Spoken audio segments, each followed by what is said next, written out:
संबंध एक सहारा होता है जीवन का, और संबंधी वो होते हैं जिनसे आवश्यकता पड़ने पर सहायता मांगी जा सके, जिन पर विश्वास किया जा सके कि बुरे समय में वो हमारे काम आएंगे। कभी ऐसा भी हुआ होगा कि आपके पास कोई सहायता मांगने आया, या ऐसा भी हो सकता है कि आप किसी के पास सहायता मांगने गए हैं। परंतु प्रश्न ये उठता है कि क्या केवल किसी के मंतव्य में उसकी सहायता इसीलिए कर देनी चाहिए क्योंकि वो आपका संबंधी है? अब आप कहेंगे कि ये कैसा प्रश्न हुआ? तनिक सोचिए, एक अस्त्र बनाने वाला जब अस्त्र बनाता है तो ये अस्त्र किसको देना है उसका अधिकार उसी के पास होता है। वो चाहे तो ये अस्त्र किसी को भी दे सकता है, वो एक सैनिक को भी दे सकता है या एक डाकू को भी, और यही अस्त्र दो भिन्न कार्य कर सकती है। यदि डाकू के हाथों में आ गई तो उसका भय दिखाकर वो लोगों को लूटेगा, निरपराधों का रक्त बहाएगा। सहायता करने वाले की भी अवस्था ऐसी ही होती है। इसलिए किसी की सहायता करने से पूर्व ये विचार कर लेना आवश्यक है कि किसे क्या, कब और कितनी सहायता देनी चाहिए कि उसका दुरुपयोग ना हो। यदि आपकी सहायता से कोई अधर्म हुआ तो उसके उत्तरदायी आप ही होंगे।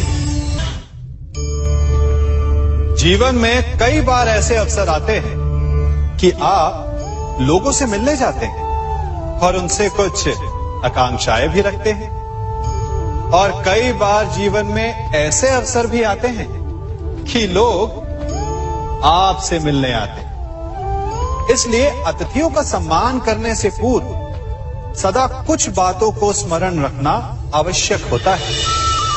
यदि कोई आपके पास मिलने आता है तो उसके 3 कारण हो सकते हैं।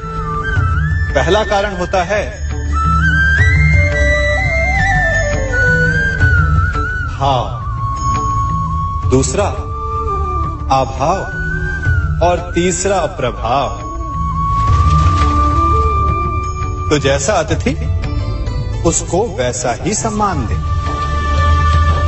यदि आपके पास कोई भाव से आए तो उसे केवल आपका प्रेम चाहिए, आपका सानिध्य चाहिए, और यदि कोई अभाव में आया तो उसकी उतनी सहायता अवश्य करें जितना आप करने में सक्षम हो, परंतु इतनी अधिक भी ना करें कि वो उस सहायता का दुरुपयोग कर बैठे। और यदि कोई प्रभाव में आया तो स्वयं पर अभिमान ना करें, क्योंकि कभी ना कभी जीवन में आप भी भाव, अभाव और प्रभाव के चक्रव्यूह में फंस सकते हैं।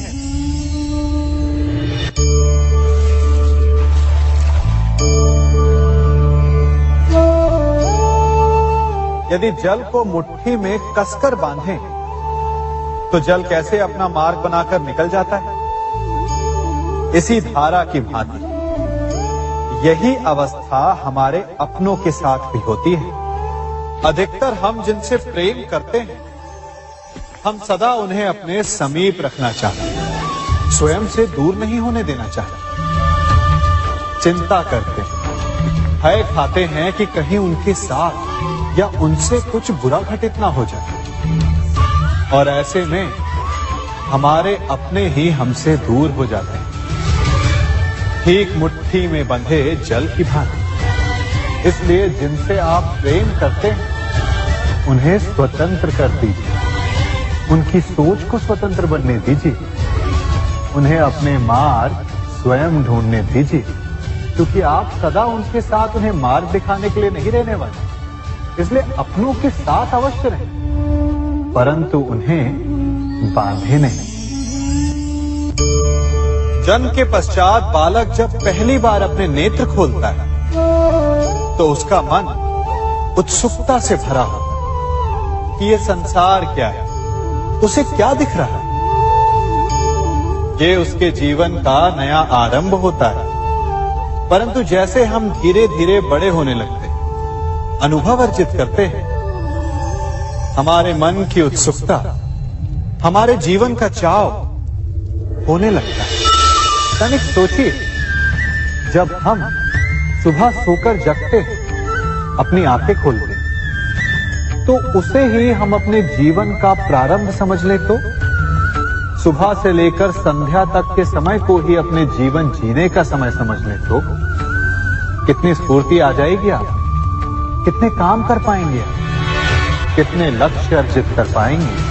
पलों से मिलकर घड़ी बनती, घड़ी से मिलकर प्रहर, प्रहर से मिलकर दिन बनते हैं और दिनों से माह और वर्ष। यदि आप अपना हर पल, हर प्रहर विश्वास से, हर दिन उत्साह से जिए, तो आपका संपूर्ण जीवन सार्थक हो सकता है।